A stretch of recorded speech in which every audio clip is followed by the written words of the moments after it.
शांति।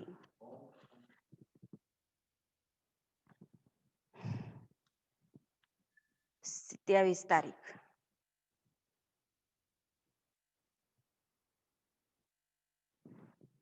सार है मीठे बच्चे, तुम ड्रामा के खेल को जानते हो। तुम ड्रामा के खेल को जानते हो, इसलिए शुक्रिया मानने की भी बात नहीं है। शुक्रिया मानने की भी बात नहीं है।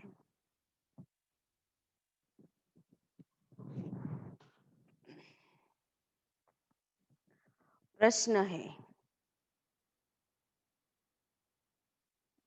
सर्विसेबल बच्चों में कौन सी आदत बिल्कुल नहीं होनी चाहिए? सर्विसेबल बच्चों में कौन सी आदत बिल्कुल नहीं होनी चाहिए?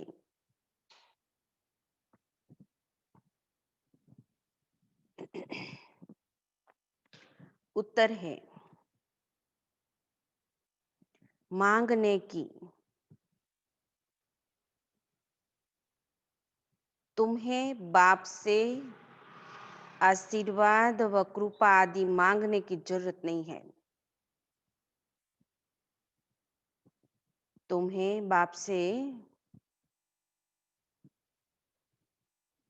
आशीर्वाद या कृपा आदि मांगने की जरूरत नहीं है।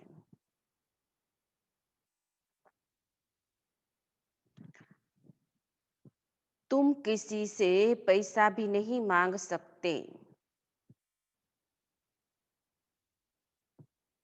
तुम किसी से पैसा भी नहीं मांग सकते। मांगने से मरना भला।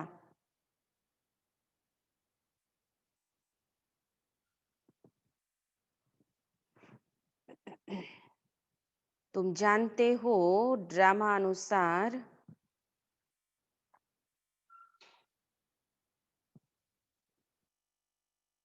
कल्प पहले जिन्होंने बीज बोया होगा वो बोएंगे। तुम जानते हो, ड्रामा अनुसार कल पहले जिन्होंने बीज बोया होगा वह बोएंगे।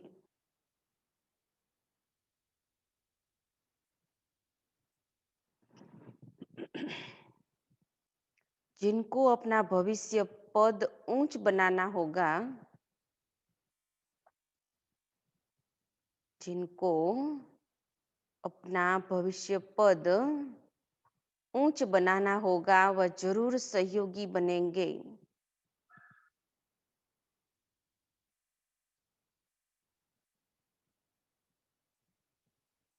तुम्हारा काम है सर्विस करना।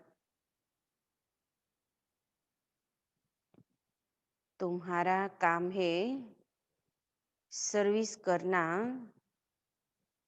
तुम किसी से कुछ मांग नहीं सकते। तुम किसी से कुछ मांग नहीं सकते। भक्ति में मांगना होता, ज्ञान में नहीं। भक्ति में मांगना होता, ज्ञान में नहीं।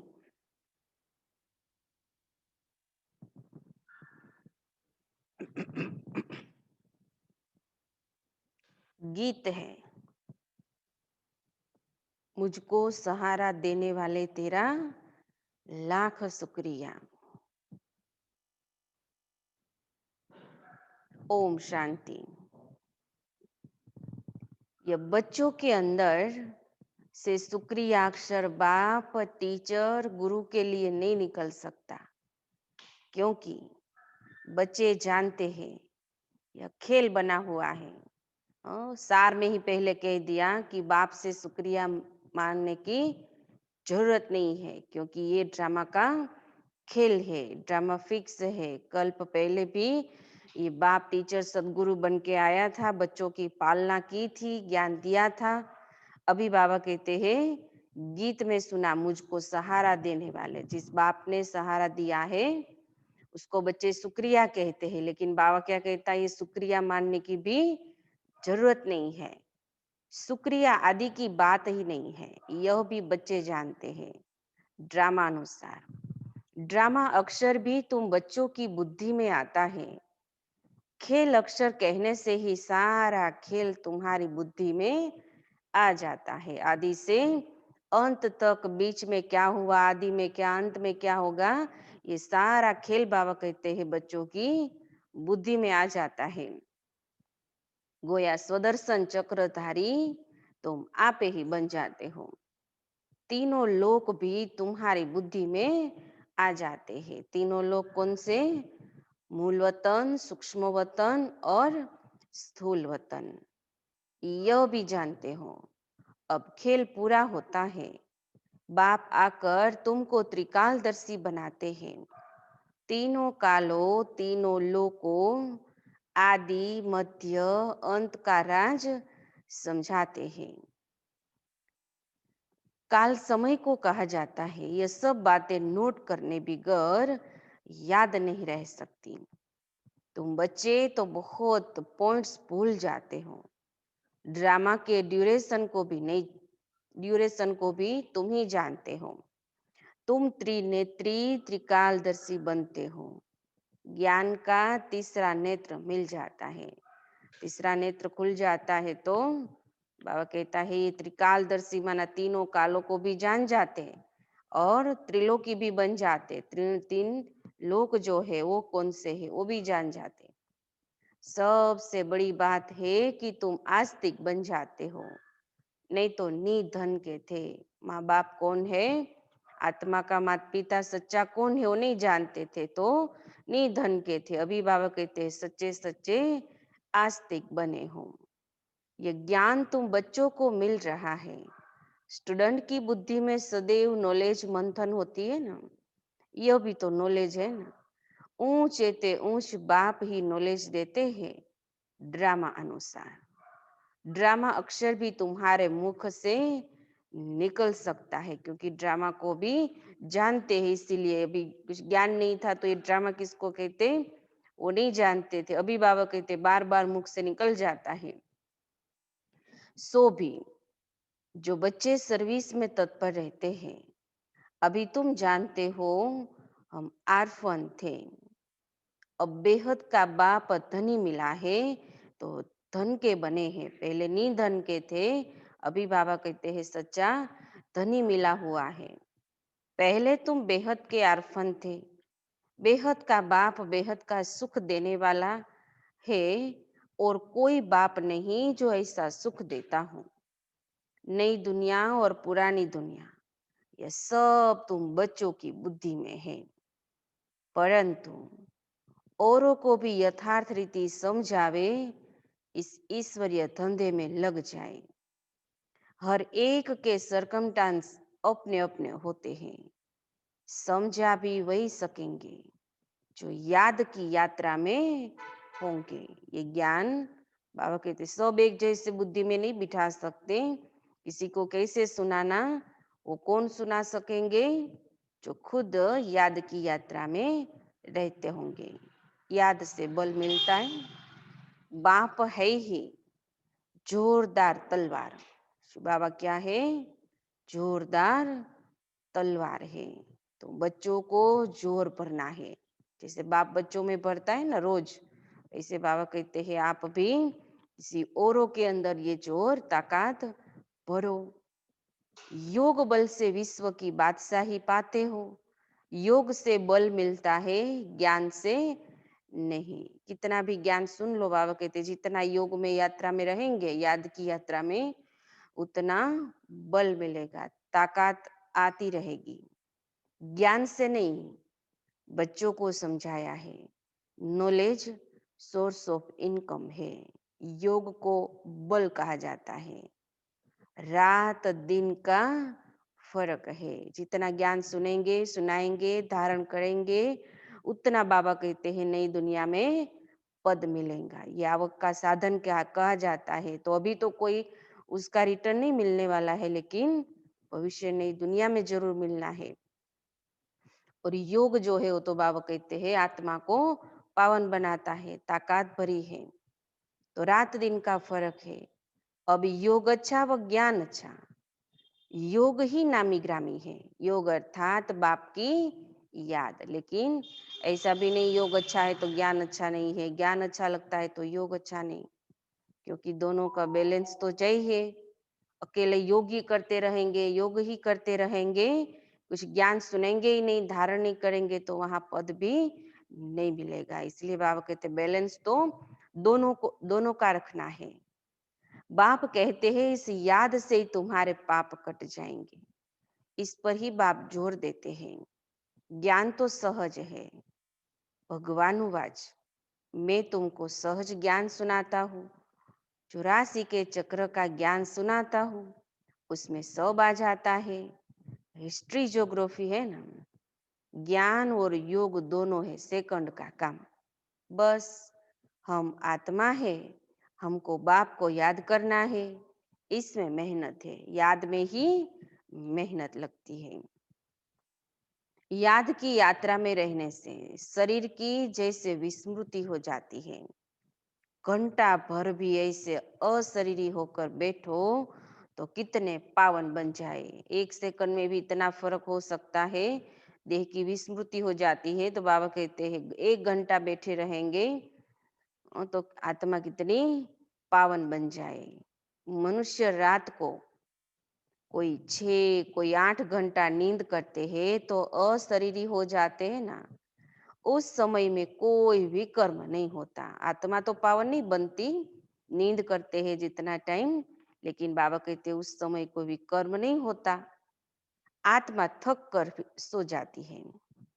ऐसे नहीं कि कोई पाप विनाश होते हैं, नहीं, वह तो नींद है। विकर्म कोई नहीं होता। नींद न करे तो पाप ही करते रहेंगे। तो नींद भी एक बचाव है। क्या कहता है बाबा, जब तक नींद में पड़े हैं 2-3 घंटे, उस समय कोई पाप नहीं होता। तो ये नींद भी एक बचाव है पाप कर्मों से बचने के लिए। सारा दिन सर्विस कर आत्मा कहती है मैं अब सोता हूँ, अशरीरी बन जाता हूँ। तुमको शरीर होते भी अशरीरी बनना है। ऐसा भी नहीं कि नींद पाप से बचने का साधन है तो सारा दिन सोते ही रहे। ऐसा नहीं है। बाबा कहते शरीर होते भी तुम बच्चों को तो अशरीरी बनकर रहना है। हम आत्मा इस शरीर से न्यारी शांत स्वरूप है। आत्मा की महिमा कभी नहीं सुनी होगी। आत्मा सतचित आनंद स्वरूप है। आत्मा की महिमा गाते हैं कि सत्य है, चैतन्य है, सुख शांति का सागर है। अब तुमको फिर कहेंगे मास्टर। बच्चे को मास्टर कहते हैं ना। तो बाप युक्तियां भी बतलाते रहते हैं।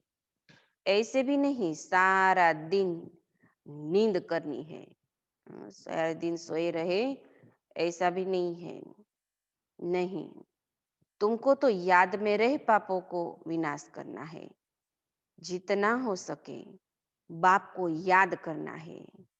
ऐसे भी नहीं बाप हमारे ऊपर रहेम व कृपा करते हैं। बाबा कहते ऐसा कृपा या रहेम आशीर्वाद मांगने की जरूरत नहीं है। मैं कोई ऐसे रहम करने के लिए नहीं आया हूँ। नहीं, ये उनका गायन है। रहम दिल बादशाह, यह भी उनका पार्ट है। तमो प्रधान से सतो प्रधान बनाना, ये दुखी आत्माओं को फिर से सुखी बनाना, पतित दुनिया को फिर से पावन बनाना, सतो प्रधान बनाना, इस ज्ञान से आत्माओं को यहाँ से ले जाना। बाबा कहते दुख से छुड़ाता हूँ, ये रहम ही तो है। बाकी कोई एक एक पर रहम या आशीर्वाद नहीं करने आया हूँ। वो भगत लोग महिमा गाते हैं। तुम्हें सिर्फ महिमा नहीं गानी है। ये गीत आदि भी दिन प्रतिदिन बंद होते जाते हैं। स्कूल में कभी गीत होते हैं क्या? बच्चे शांति में बैठ बैठे रहते हैं। टीचर आता है तो उठकर खड़े हो जाते हैं, फिर बैठ जाते हैं। आदर सत्कार देने के लिए वो टीचर आता है तो सब बच्चे एक साथ खड़े हो जाते हैं, फिर बैठ जाते हैं बस, और फिर शांति से बैठे बैठे सुनते रहते हैं।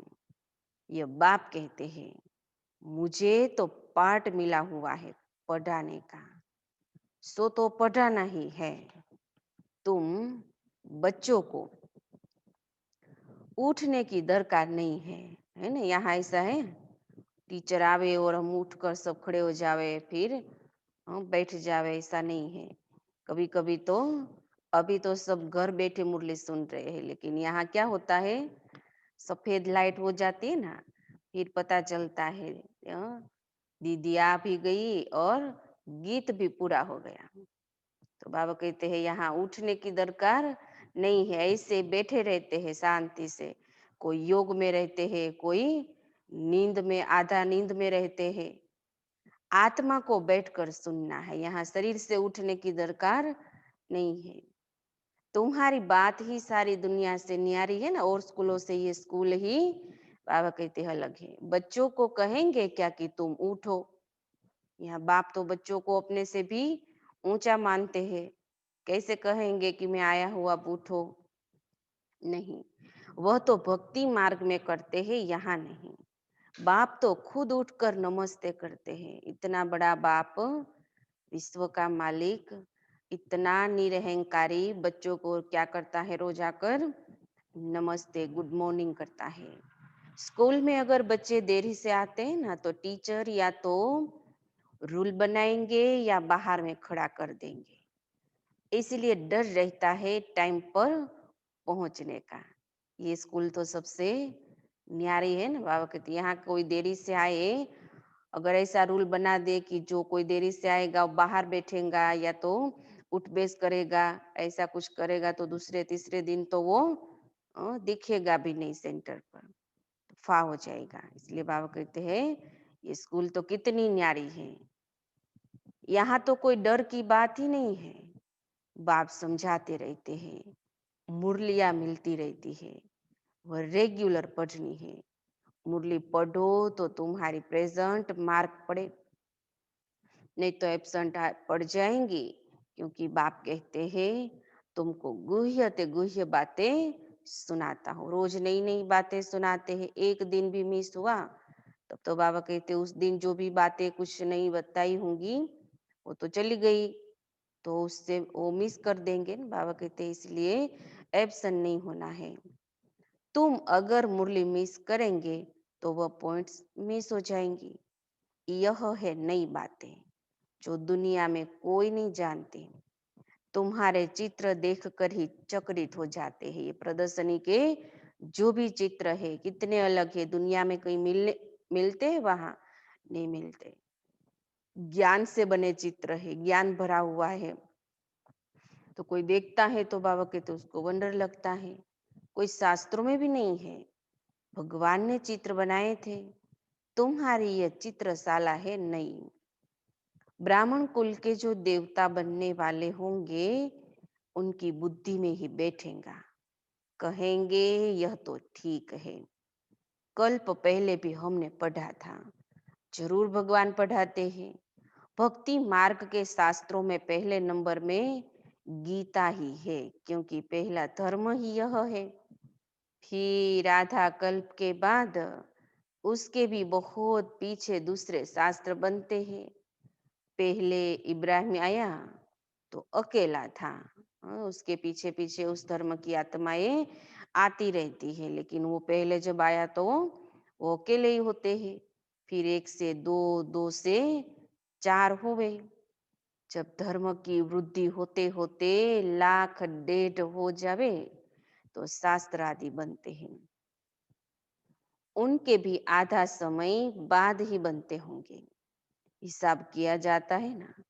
बच्चों को तो बहुत खुशी होनी चाहिए, बाप से हमको वर्षा मिलता है। तुम जानते हो बाप हमको सारा ज्ञान सृष्टि चक्र का समझाते हैं। यह है बेहद की हिस्ट्री ज्योग्राफी। सबको बोलो। यहाँ वर्ल्ड की हिस्ट्री ज्योग्राफी समझाई जाती है, तो और कोई सिखा न सके। और कोई ये बातें पूरे वो 500 1000 साल की हिस्ट्री सुनाएंगे करके बाबा कहते हैं, ये 5000 साल के पूर्व क्या था, उस समय क्या क्या चल रहा था इस दुनिया में, वो कोई नहीं जानते, तो कैसे सुनाएंगे? बाप ही बता सकता है। वर्ल्ड वर्ल्ड का नक्शा निकालते हैं, परंतु उसमें यह कहाँ दिखाते हैं कि लक्ष्मी नारायण का राज्य कब था, कितना समय चला। वर्ल्ड तो एक ही है ना, भारत में ही राज्य करके गए हैं, अब नहीं है। यह बातें किसी की भी बुद्धि में नहीं है। वह तो कल्प की आयु ही लंबी लाखों वर्ष कह देते हैं। तुम मीठे मीठे बच्चों को कोई जास्ती तकलीफ नहीं देते। बाप कहते हैं, पावन बनना पावन बनना है। पावन बनने के लिए तुम भक्ति मार्ग में कितने धक्के खाते हो, अब समझते हो। धक्के खाते खाते 2500 वर्ष गुजर गए। भक्ति शुरू हुई द्वापुर से लेकर अब तक। बाबा कहते क्या किया, इधर उधर भक्ति में धक्के ही खाए हैं, और इतने साल बीत गए। अब फिर बाबा आया है, फिर से राज्य भाग्य देने। तुमको यही याद है, पुरानी से नई और नई से पुरानी दुनिया जरूर होती है। अभी तुम पुराने भारत के मालिक हो ना, फिर नए के मालिक बनेंगे। एक तरफ भारत की बहुत महिमा गाते रहते, दूसरे तरफ फिर बहुत ग्लानि करते रहते हैं। एक बाजू कहते हैं जहाँ डाल डाल पर सोने की चिड़िया करती थी बसेरा, वो भारत देश है मेरा। एक बाजू ऐसी भी महिमा गाते हैं, और दूसरे तरफ बहुत ग्लानि करते, कहते देख तेरे संसार की हालत क्या हो गई भगवान।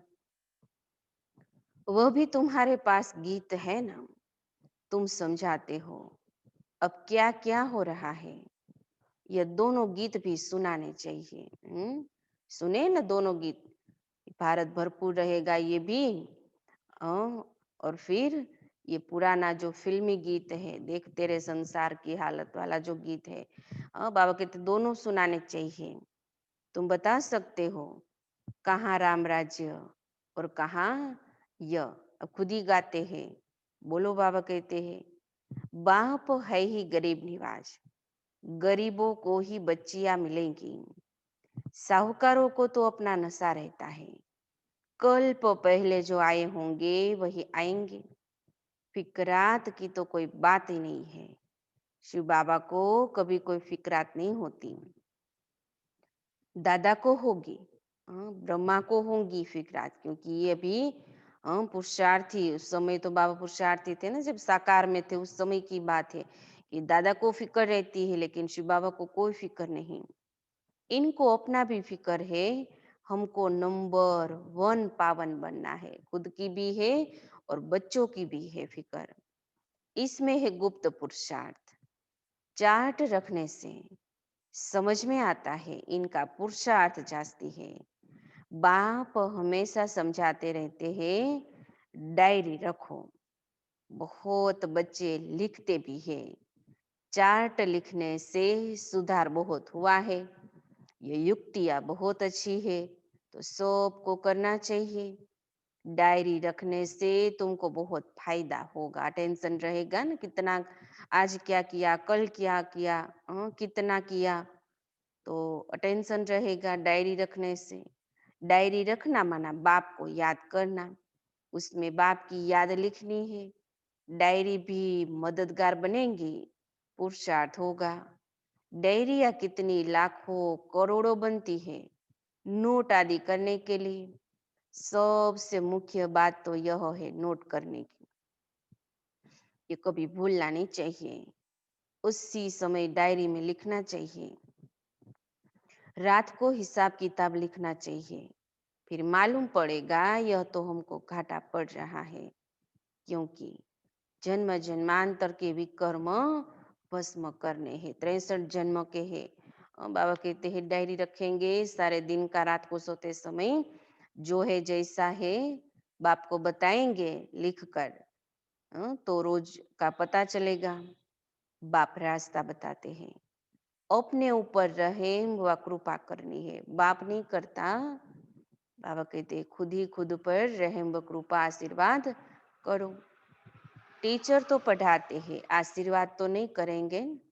आशीर्वाद कृपा रहम आदि मांगने से तो मरना भला।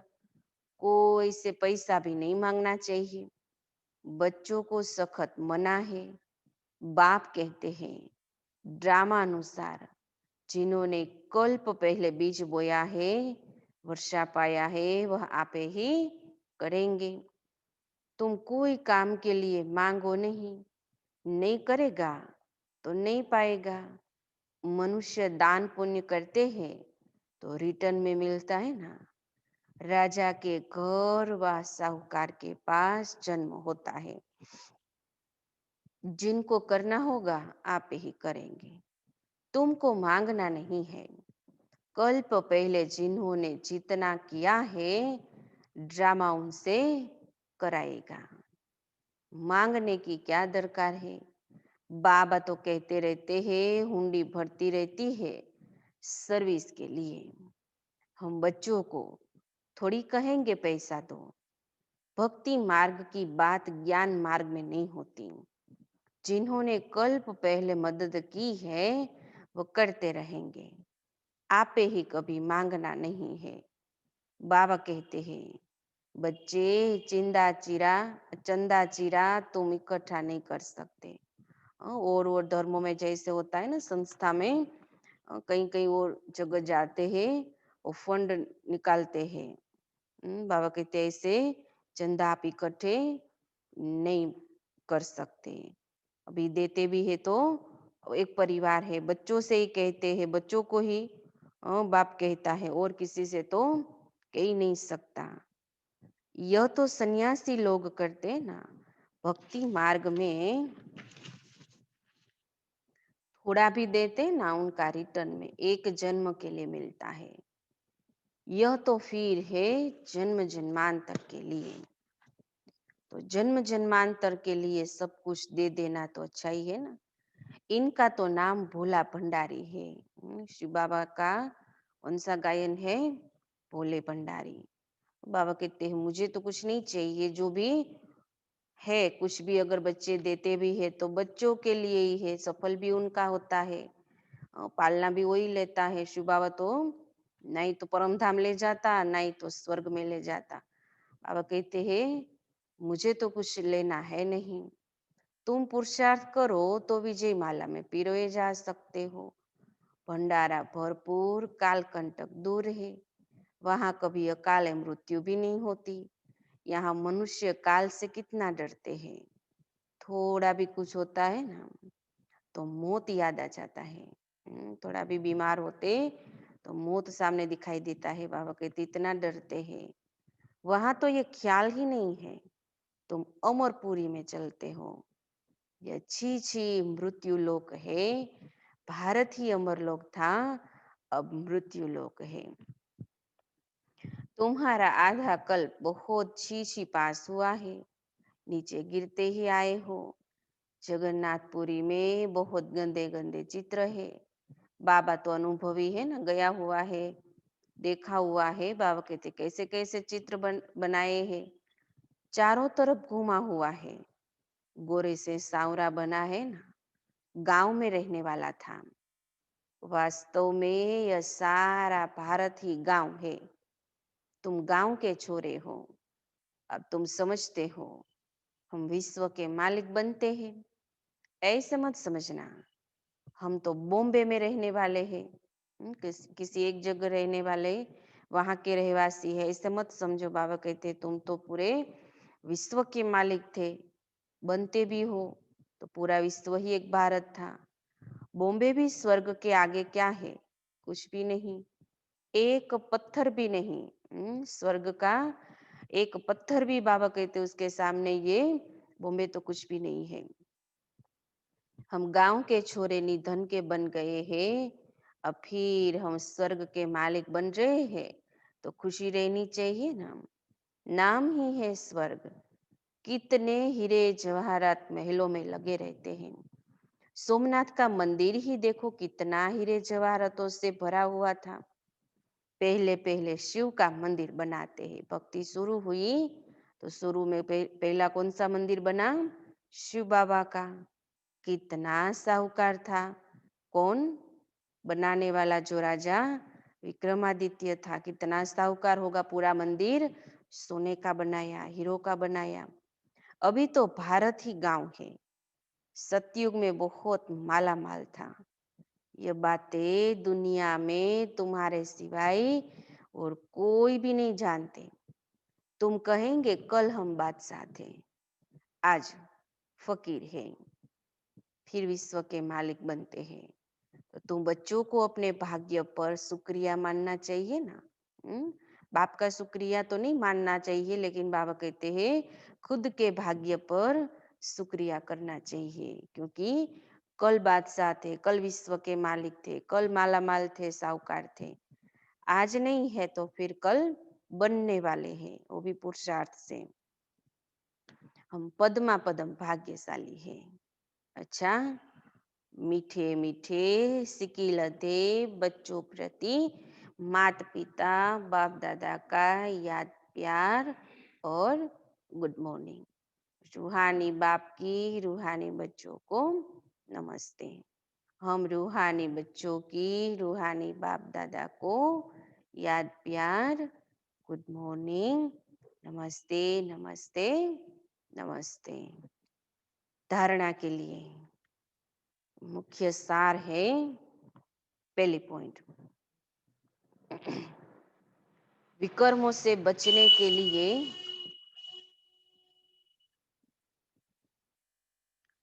विकर्मों से बचने के लिए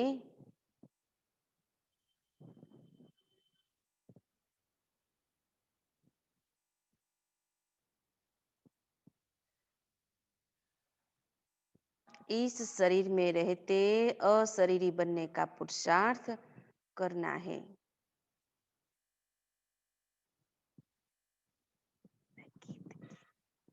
गीत गोती रहा, सर्च करो ला मरी जा। बच्चों ने के लिए इस शरीर में रहते अशरीरी बनने का पुरुषार्थ करना है। याद की यात्रा ऐसी हो जो शरीर की भी स्मृति हो जावे।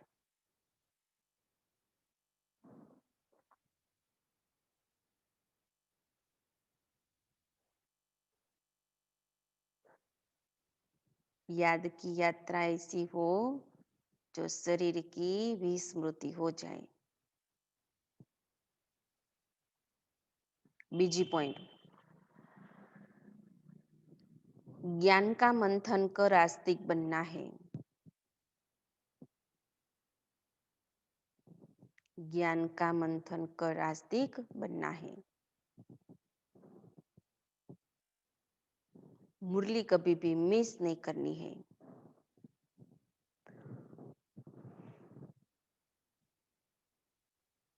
अपनी उन्नति के लिए डायरी में याद का चार्ट नोट करना है। अपनी उन्नति के लिए डायरी में याद का चार्ट नोट करना है। वरदान,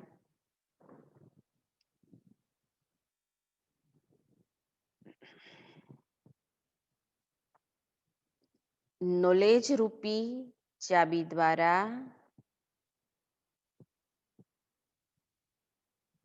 नॉलेज रूपी चाबी द्वारा भाग्य का अखूट खजाना प्राप्त करने वाले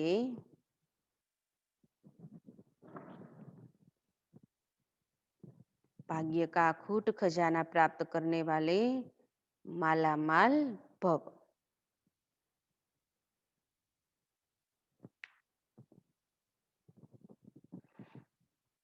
विस्तार है। संगम युग पर सभी बच्चों को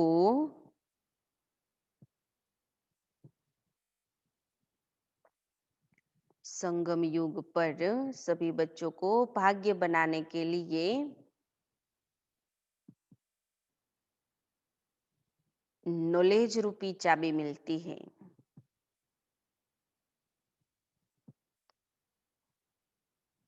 नॉलेज रूपी चाबी मिलती है। ये चाबी लगाओ और जितना चाहे उतना भाग्य का खजाना लो। ये चाबी लगाओ और जितना चाहे उतना भाग्य का खजाना लो।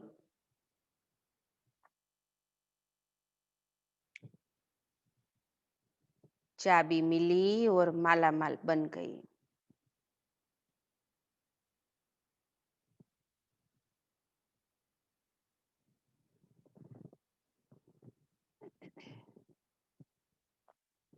जो जितना मालामाल बनते हैं उतना खुशी स्वतः रहती है।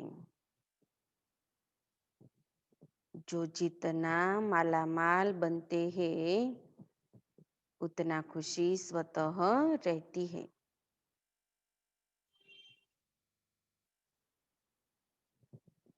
ऐसे अनुभव होता है जैसे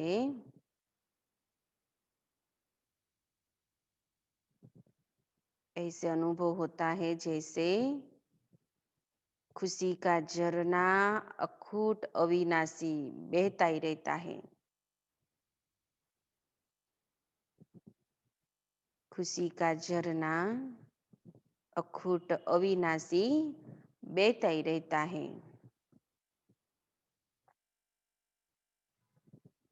वे सर्व खजानों से भरपूर माला माल दिखाई देते हैं। वे सर्व खजानों से भरपूर माला माल दिखाई देते हैं।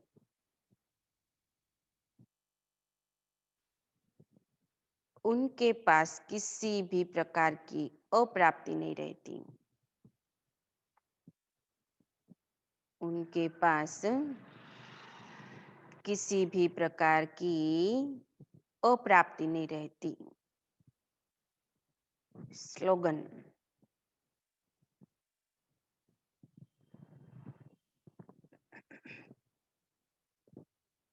बाप से कनेक्शन रखो, बाप से कनेक्शन ठीक रखो तो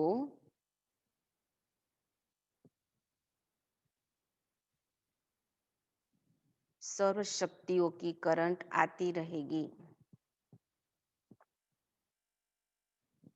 सर्व शक्तियों की करंट आती रहेगी।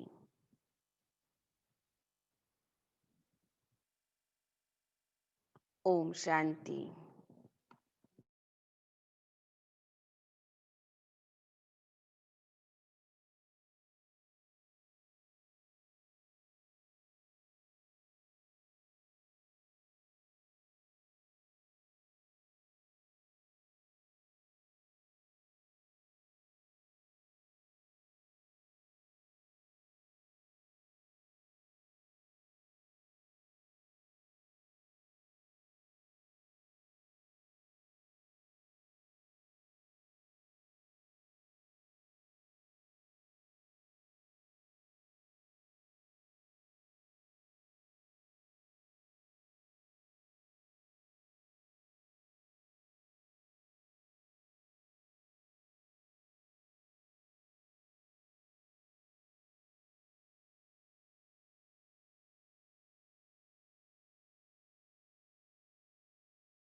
कितना बदल गया इंसान, कितना बदल गया इंसान। सूरज न बदला, चांद न बदला, ना बदला रे आसमान। कितना बदल गया इंसान, कितना बदल गया इंसान।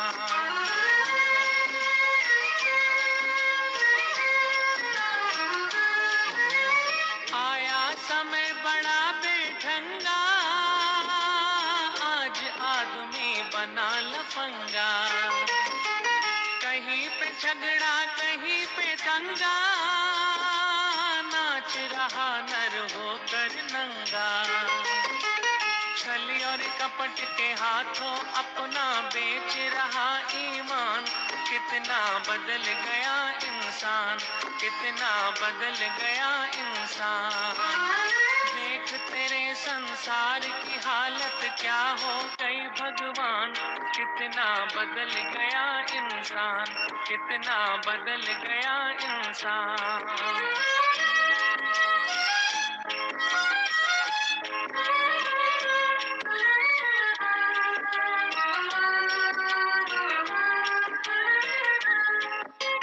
राम के भक्त रहीम के बंदे, रचते आज परे के फंदे। कितने ये मक्कार ये अंधे, देख लिए इनके भी धंधे। इन्हीं की काली करतूतों से हुआ ये मुल्क मसान। कितना बदल गया इंसान, कितना बदल गया इंसान। देख तेरे संसार की हालत क्या हो गई भगवान। कितना बदल गया इंसान, कितना बदल गया इंसान।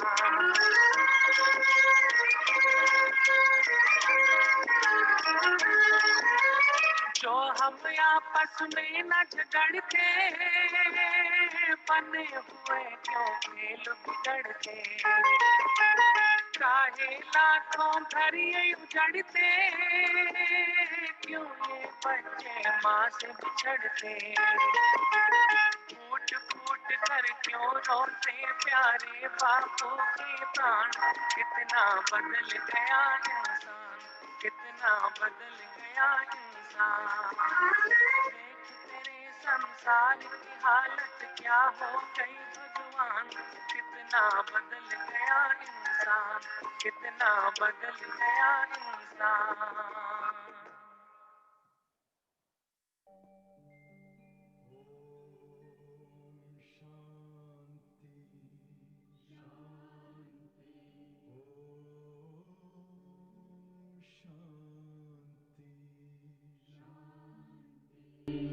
अंतर मन में ज्योति जगा लो, होगा दूर अंधेरा।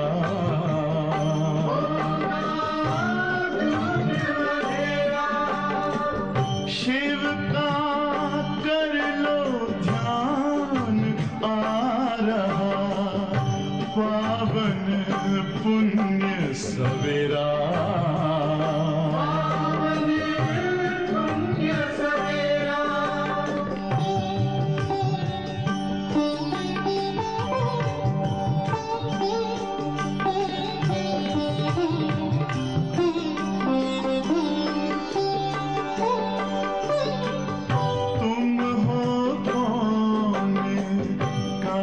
से आए अपने आप को जानो। राजयोग के द्वारा अपना परम पिता पहचानो। इसी राजपथ पर चलकर पालो अपना बसेरा।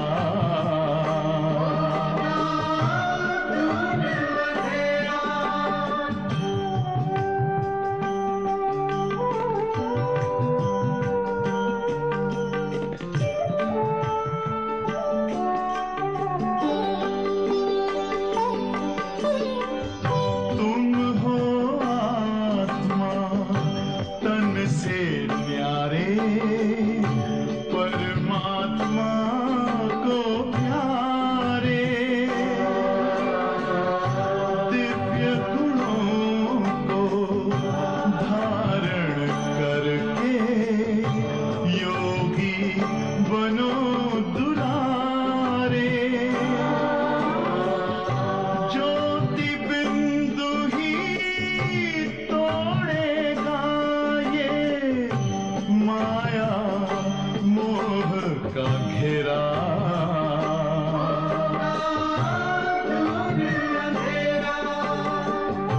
अंतर मन में ज्योति जगा लो,